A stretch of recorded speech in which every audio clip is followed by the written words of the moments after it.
В январе 1983 года планета Земля стала вращаться медленнее. Сутки удлинились. Чуть-чуть, на 0,2 миллисекунды. Это засекли приборы. Триллионы тонн воды в Тихом океане сдвинулись с привычного места, и этого хватило, чтобы притормозить вращение целого земного шара. А запустила все одна вещь.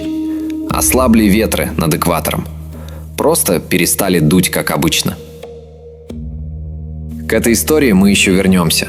А пока запомните, то, что я сейчас расскажу, в тот год убивало людей на 4 континентах одновременно. И почти никто не понимал, что это все одно и то же явление. В индонезийской провинции Риау в сентябре 2015 года индекс загрязнения воздуха подскочил под 2000 единиц. Опасным считается все, что выше 300. Школы закрылись, самолеты не взлетали, десятки тысяч людей пошли в больницы с легкими. А горело, потому что дождь, который в это время года обычно сам гасит торфяные палы, просто не пришел. В те же месяцы на другом берегу того же океана все было наоборот.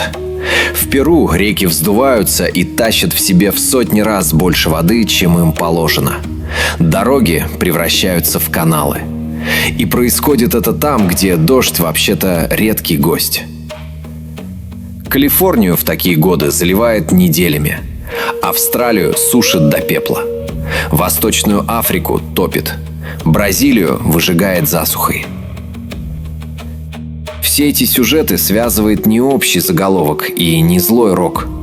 Их связывает теплая полоса воды посреди экваториального Тихого океана. То, что большинство людей за всю жизнь ни разу не увидит.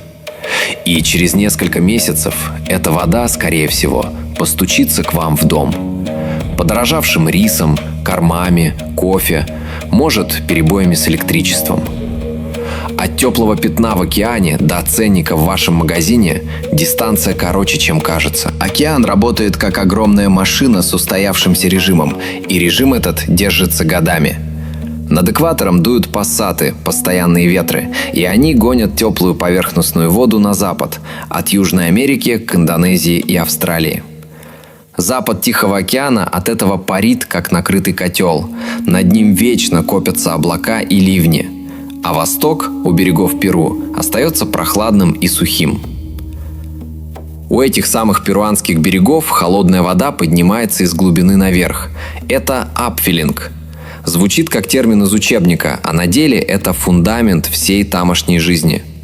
Холодная вода тащит со дна питательные вещества – фосфор, азот. Этим кормится планктон. Планктоном кормится рыба. Рыбой кормятся люди. Вся цепочка висит на одном гвозде – на холодной воде, которая поднимается снизу. Раз в несколько лет этот гвоздь вылетает. Почему вылетает? Тут я честно разведу руками, потому что и наука разводит.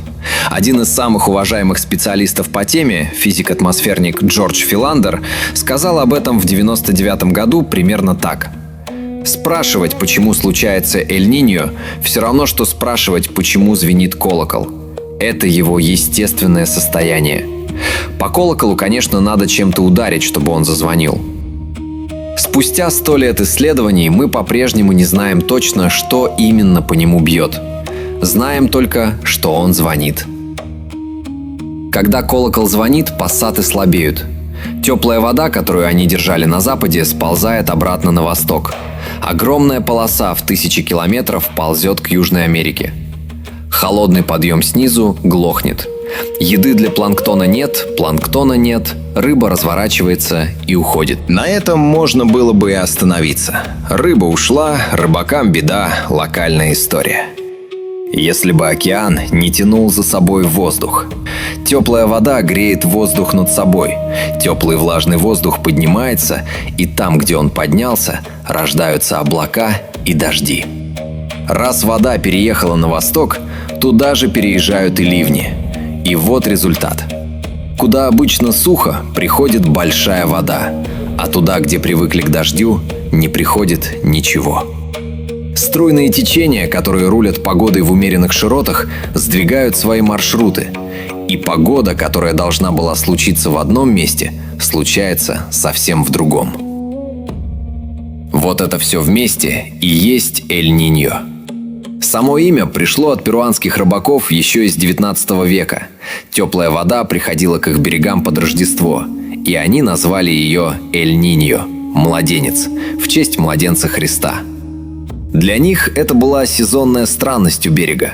Что они трогают край чего-то планетарного, никто и не подозревал. У берегов Перу эта схема превращалась в рыбу, деньги и десятки тысяч рабочих мест. Хороший рыбак знал то море лучше, чем себя. Когда выходить, куда плыть, на какой глубине сейчас стоит косяк. Этому не учат в школе. Оно въедается за десятилетия и передается от деда к отцу, от отца к сыну. Держалось все на одной рыбе – на анчоусе, на анчоусете. И держалось мощно. К началу 70-х это был крупнейший рыбный промысел планеты. В 70-м и 71-м там брали по 13 с лишним миллионов тонн в год. Это больше, чем вся Западная Европа вместе взятая. Перу стало мировым королем рыбной муки, корма для скота, на котором завязана куча пищевых цепочек далеко за пределами страны. Все ждали, что 72-й будет таким же жирным. Пришла весна 72-го. К маю 3/4 рыболовных судов возвращались в порт пустыми. Не с тощим уловом, вообще пустыми. Рыба ушла из тех мест, где ее ждали полвека.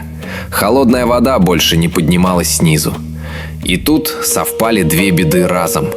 Пришел сильный Эль-Ниньо, который убил апвелинг, а сверху давил многолетний перелов. Рыбы выгребали больше, чем стоило годами. Сколько здесь вины океана, а сколько жадности, ученые спорят до сих пор, и я бы не стал списывать все на одну теплую воду. Промысловики и сами добивали стадо, но рыбаку в 72-м было плевать на эти проценты. Ему важно было, что сеть пустая. Дальше посыпалось. Почти 50 тысяч человек остались без работы, считай в одночасье. Заводы рыбной муки встали, портовые городки, жившие только морем, остались ни с чем. Государство забрало отрасль себе, слепило контору под названием «Песко Перу», попытка удержать руками то, что уже разваливалось. А к 83-му, когда придет следующий сильный Эль-Ниньо, улов рухнет ниже 100 тысяч тонн. Было 13 миллионов. Меньше процента от того, что брали всего 10 годами раньше. Для статистики это снижение объемов промысла. Для человека на берегу это лодка, которая больше не окупает солярку. Дети, которых надо кормить непонятно чем. И ощущение, что море, которое ты знал всю жизнь, вдруг стало тебе чужим. Теперь смотрите, что бывает, когда огромная катастрофа разворачивается прямо на глазах, а ее никто не видит. Осенью 82-го в Тихом океане раскручивался один из самых мощных Эль-Ниньо за всю историю. И его почти проморгали и океанологи, и синоптики. Измерения тогда путал мексиканский вулкан Эль-Чичон. Он рванул незадолго до этого и набил стратосферу пеплом, который сам по себе сбивал температурные данные. А океан в те годы был почти слепой зоной. Сеть датчиков жиденькая, системы раннего оповещения нет вообще. Когда дошло, что творится что-то крупное, бить тревогу было уже поздно. А творилось вот что. Пассаты не просто ослабли, они развернулись в обратную сторону. На востоке вода у поверхности нагрелась больше, чем на 5 градусов выше нормы. В Перу хлынули дожди, которых не помнили за всю историю записей. Там, где за год выпадает сантиметров 15, в тот год выпало больше 3 метров. Отдельные реки несли в 1000 раз больше обычного. На другой стороне планеты Австралия задыхалась от засухи, пыльных бурь и пожаров. Индонезия и Филиппины – неурожай. На Гавайях – ураган, первый за десятилетия. Птицы на острове Рождества бросили птенцов и улетели в океан искать хоть какую-то еду. У берегов Перу от голода погибло почти четверть всех морских котиков и морских львов. Помните замедление Земли, с которого я начал? Вот откуда оно. Физик из Кембриджа Дэвид Зальштейн посчитал, из-за того, как сдвинулись струйные течения и ветры, у планеты чуть изменился момент вращения. И в конце января 83-го сутки стали длиннее на 0,2 миллисекунды. Сдвиг воды в океане отозвался на скорости вращения всего земного шара. У меня от этой детали до сих пор мурашки. Были и совсем дикие хвосты. На востоке США из-за теплой мокрой весны расплодились комары. Пошли вспышки энцефалита. В Монтане жара согнала мышей с гор вниз, к воде, а за мышами потянулись гремучие змеи. В Нью-Мексико прохладная влажная весна подняла численность блох-переносчиков и зафиксировали несколько случаев бубонной чумы.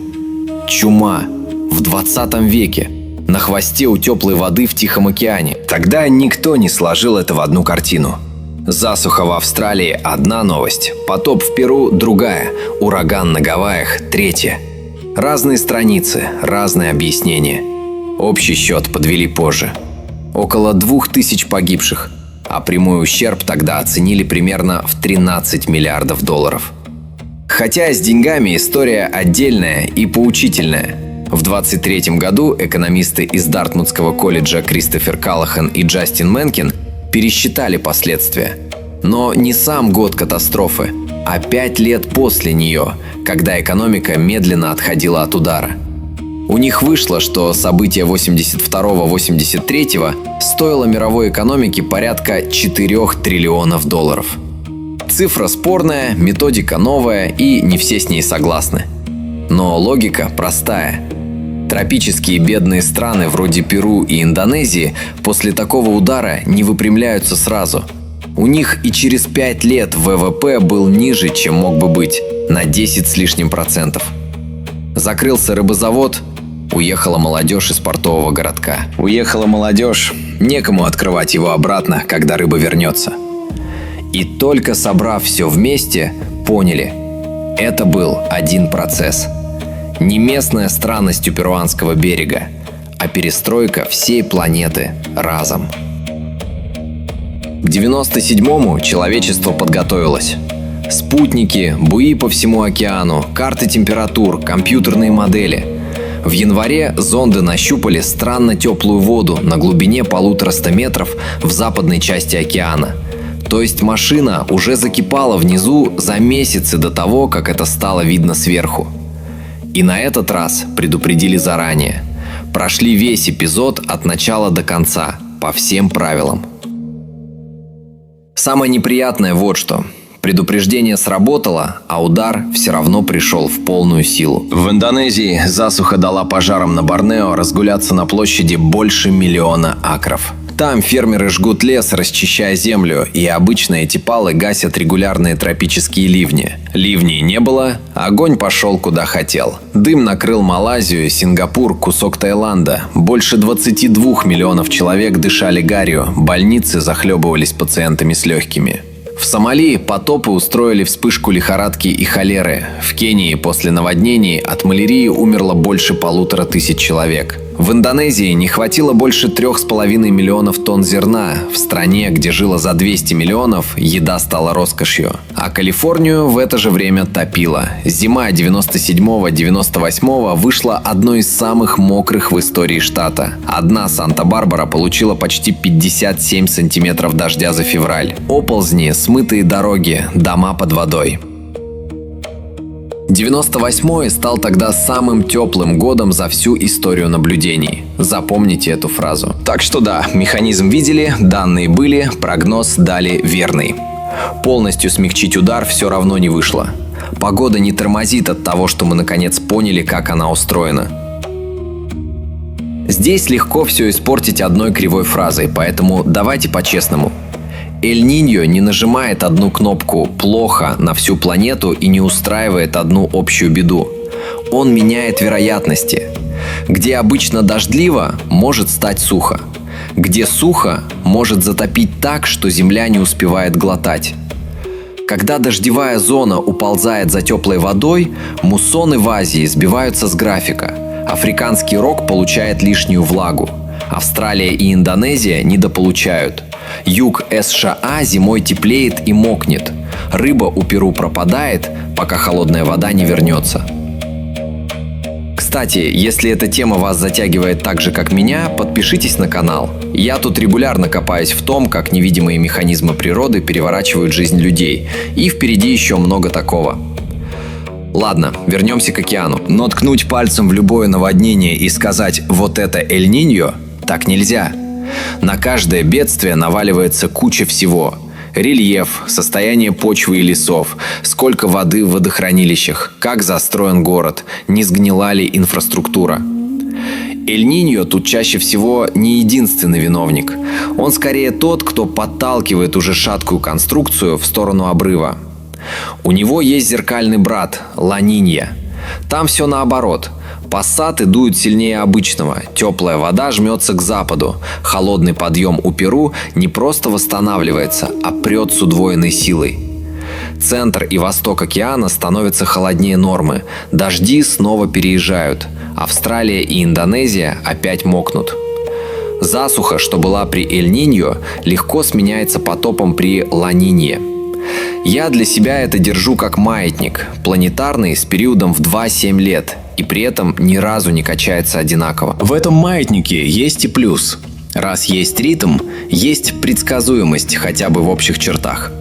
Австралийский фермер, который знает, что идет Эль-Ниньо, понимает, полгода будет сушить, можно посеять другое. Тот, кто отвечает за водохранилище, заранее играет с уровнем. Правительство запускает продовольственную помощь до голода, а не после. Работает это, правда, только если прогноз дошел до тех, кто решает. А доходит он не всегда и не везде. Эль-Ниньо 2015-16 был из числа сильнейших. По мощи температурной аномалии в океане в одной лиге с легендарным 97-м. Но изменилась сцена, на которой он играл. Планета к тому моменту в среднем была примерно на градус с небольшим теплее, чем до индустриальной эпохи. Градус вроде ерунда, пока не вспомнишь, что это средняя температура всей атмосферы, и что значит подкинуть столько лишнего тепла в систему, привыкшую к другому балансу. Только давайте без частой ошибки. Эль-Ниньо не порожден глобальным потеплением. Это древнее природное колебание, оно крутится тысячи лет, задолго до всяких заводов. Но теперь крутится на разогретой планете. Жара при нем стартует не с нуля, а с приподнятой планки. Теплый воздух держит больше влаги, и над Калифорнией это оборачивается ливнями злее прежних. А над индонезийским торфяником, наоборот, сушью, в которой огонь не остановить. Дым индонезийских пожаров 2015 года опять накрыл десятки миллионов людей. Тут стоит быть точным, потому что цифра громкая. Ее посчитали в 2016 году исследователи из Гарварда и Колумбийского университета. Работа вышла в журнале Environmental Research Letters. По их модели смог тех пожаров был связан примерно со 100 тысячами преждевременных смертей в Индонезии, Малайзии и Сингапуре. Цифра модельная, не из морга. Сами авторы оговаривали разброс под 75 тысяч в обе стороны, а власти Индонезии ее и вовсе оспаривали. Но даже по нижней границе это десятки тысяч человек, убитых, по сути, дымом. И 16-й год стал снова самым теплым в истории наблюдений. Помните 98-й? Его рекорд продержался меньше 20 лет. Так что нет, не Эль-Ниньо сделал это в одиночку. Он добавил жара туда, где уже было горячо, и удар вышел жестче, чем при таком же событии лет 30 назад. Следующий эпизод вы, скорее всего, застали сами, по новостям про рекордную жару. Эль-Ниньо 23-24 подбросил тепла в и без того раскаленную систему. С июля 23 по июнь 24 средняя температура планеты впервые в истории измерений перевалила за 1,5 градуса выше доиндустриального уровня. 1,58, если по данным анализа приземных температур и тепла океана. И тут опять важно не свалить все в кучу, потому что соблазн велик. Ученые сразу оговорились, один Эль-Ниньо за этот скачок не отвечает. Намешалось разное, и долгий тренд потепления, и сам этот Эль-Ниньо был нетипичным, с 2 очагами тепла сразу в Тихом и Атлантическом океанах. Роль он сыграл, но не сольную. А дальше наблюдение, которое лично меня цепляет сильнее всего. 23, 24 и 25 годы вышли 3 самыми теплыми подряд за всю историю. И 24-й, рекордсмен, случился уже тогда, когда Эль-Ниньо толком закончился. То есть главным двигателем рекордов он быть перестал. Главный двигатель теперь – сам разогретый фон. Эль-Ниньо просто подкидывает на него свои всплески. А теперь самое скользкое место – прогнозы. С вами на чистоту, потому что про прогнозы любят и приврать. Что наука умеет? Заранее увидеть, что машина зашевелилась. Видна температура на поверхности, видно тепло на глубине 50, 100, 150 метров. Читаются ветры и давление, ловится первый отклик атмосферы. Все это прогоняют через десятки климатических моделей сразу. И на весну 26-го они сложились однозначно. Американское агентство NOAA еще в мае объявило режим Эль-Ниньо Watch, наблюдение за Эль-Ниньо, и дало 82% на то, что он сформируется уже к середине лета, и 96% на то, что продержится до зимы 26-27. Ключевой индекс температуры в центре Тихого океана к маю перевалил порог в плюс полградуса и продолжил расти. Под поверхностью на востоке местами уже заметно теплее нормы. Запас тепла, который ждет спички. Чего наука не может, как бы кому не хотелось. Точно сказать, где именно жахнет засуха и какой силой ливень придет в конкретный город. И не потому, что слаба, а потому, что сама система вероятностная. Она честно говорит, здесь риск выше обычного, и вот настолько. Пообещать карту всех будущих бедствий она не может. Кто обещает, тот продает вам страх. Для Индонезии этот процент в таблице – это пересохшие торфяники, которые вспыхнут от одной искры. Для Восточной Африки – сезон дождей, который придет не вовремя и не туда. При сильном Эль-Ниньо на горячем фоне растет вероятность аномальной жары в Азии и Африке. Австралия снова под угрозой засухи и пожаров. Регионы, где и так туго с водой, рискуют урожаем. А часть западного полушария, наоборот, может уйти под лишние осадки и оползни. Это не приговор, а расклад вероятностей, который глупо игнорировать. Старое природное колебание теперь играет на новой сцене.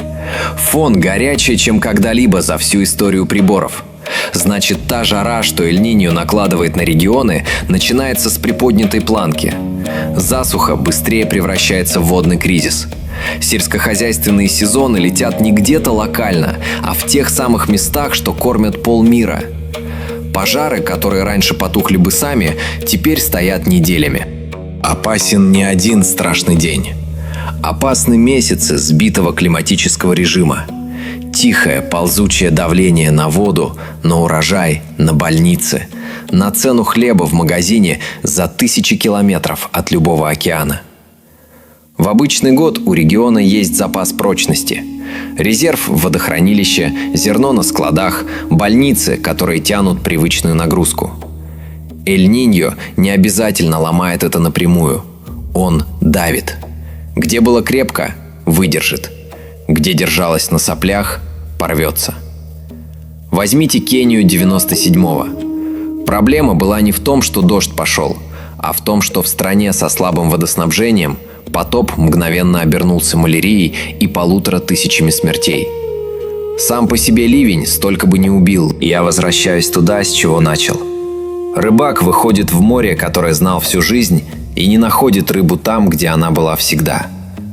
Фермер 3-й месяц смотрит на белое сухое небо, которое раньше как по часам приносило дождь. Горожанин надевает маску, потому что воздух за окном – это дым от леса, горящего за 1000 километров. 3 разных человека, 3 континента, 1 океан. В этом и подлость Эль-Ниньо, в его невидимости. Он начинается в глубине, в тепле, на 150 метрах, которые с берега рукой не пощупать. Потом тихо ведет за собой воздух, потом сбивает сезоны. А человек узнает обо всем последнем через пустую тарелку, сухой кран, дорогой хлеб, дым, который висит над городом 3-ю неделю. И нет, погода не сломалась навсегда, не сломалась. Планета прокручивала этот фокус 1000 раз и прокрутит еще. Океан остынет, Рыба вернется, дожди встанут на место. Но 83-й был шоком. Мы не понимали, что нас ударило. 97-й мы уже ждали и все равно обомлели от масштаба. А тот, что собирается прямо сейчас, по сводкам на начало июня 26-го, придет на планету горячее всех прошлых.